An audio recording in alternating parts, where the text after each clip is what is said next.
सात संगत जी, प्यार से कहना ध्यान निरंकार जी। जहाँ आज ये सत्संग में सभी ने इतने घंटों से और अभी भी इसके बाद भी जो सत्संग में हर एक के भाव श्रवण करने का एक मतलब, ये जो हर एक ने कहा कि इस जीवन में हमें भक्ति की बुनियाद पे अपनी सारी जिम्मेवारियों को भी निभाना है, हर समय भक्ति भी करनी है और समाज में भी एक अपना असर इस तरह हो कि हम पहले जहाँ अपने ऊपर सुधार का भाव लिए हुए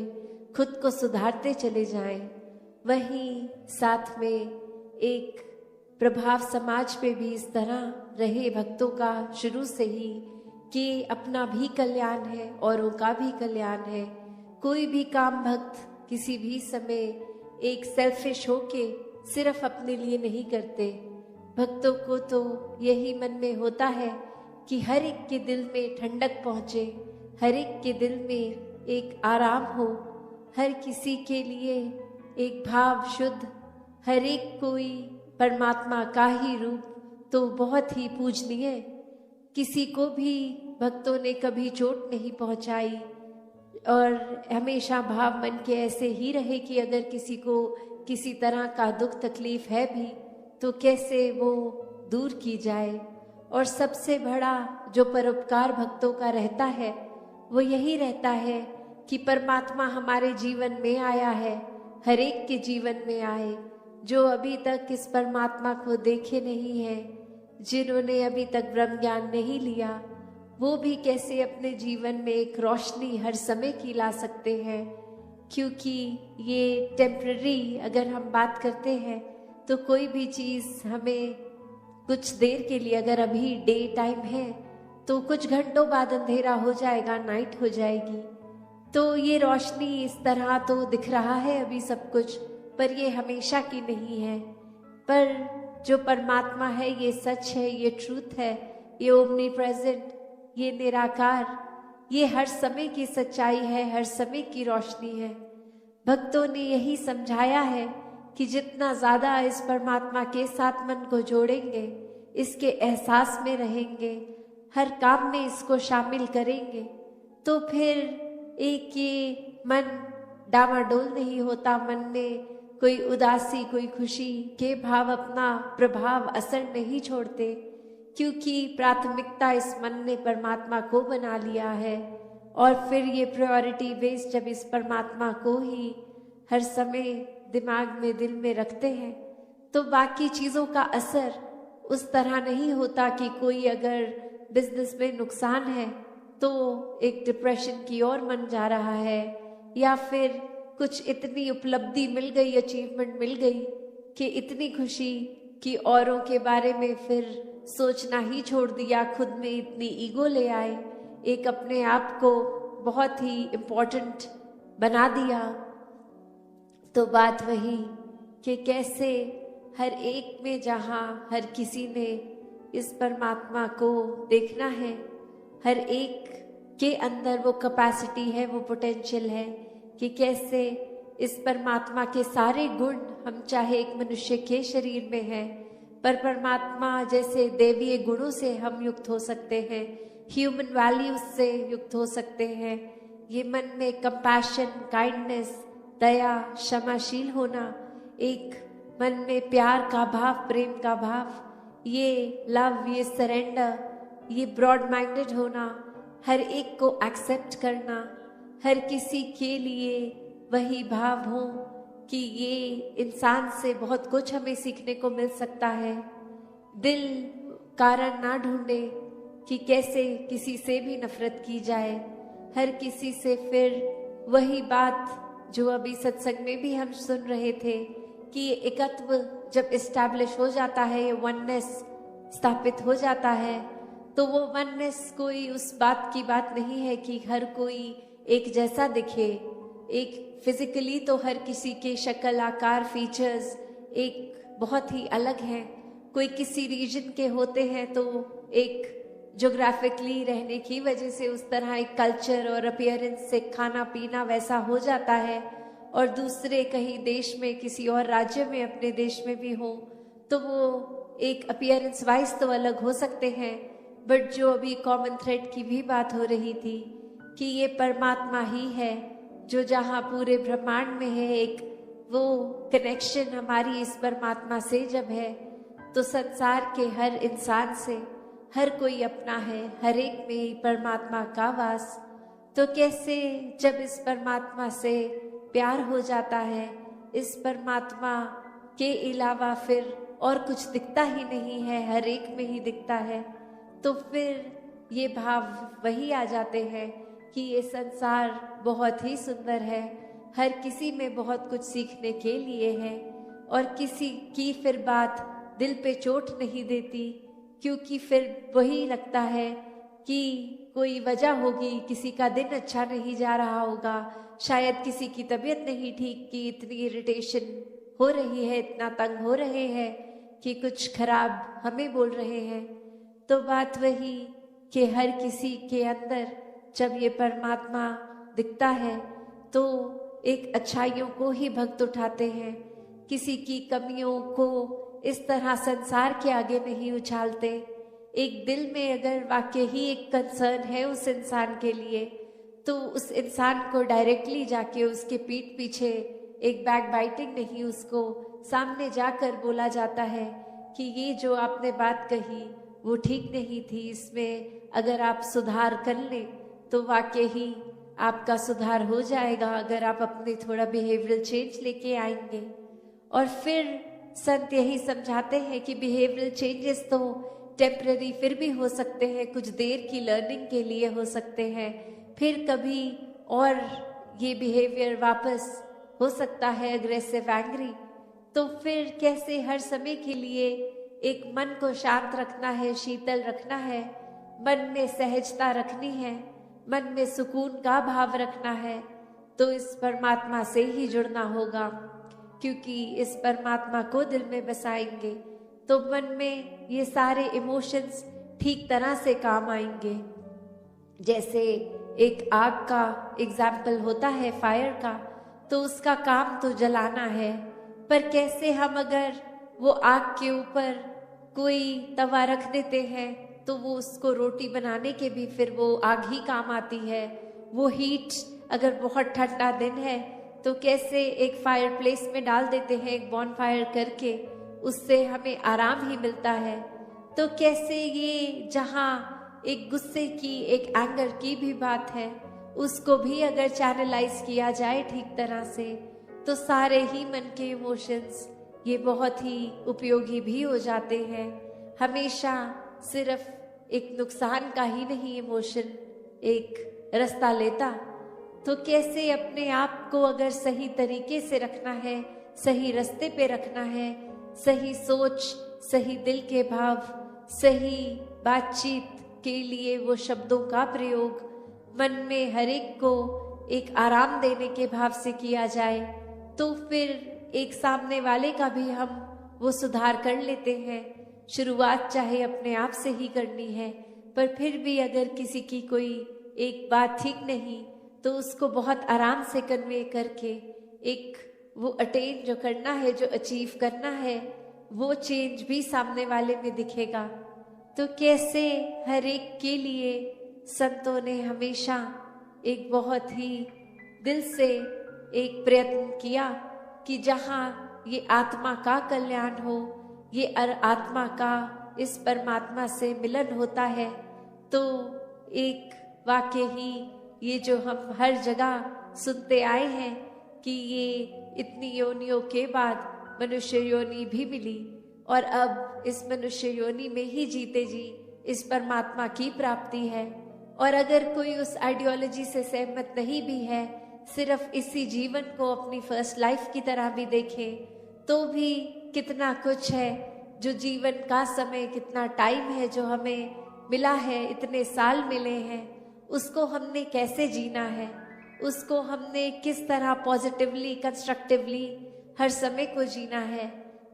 तो दातार ऐसे ही भावों से हर एक को युक्त करे, साथ संगत जी, धन निरंकार जी।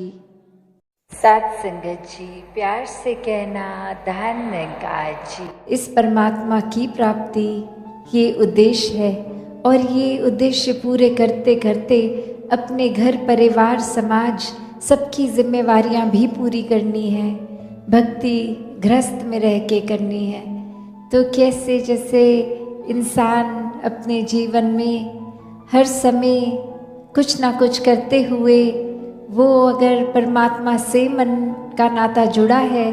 तो हर परिस्थिति हर सिचुएशन में वो शुक्राना भाव रहता है। वो मन में कभी शिकवा नहीं आता, सिर्फ प्यार का रिश्ता है, ये शुक्राने भाव का रिश्ता है। और ये शिकवा कहीं नहीं है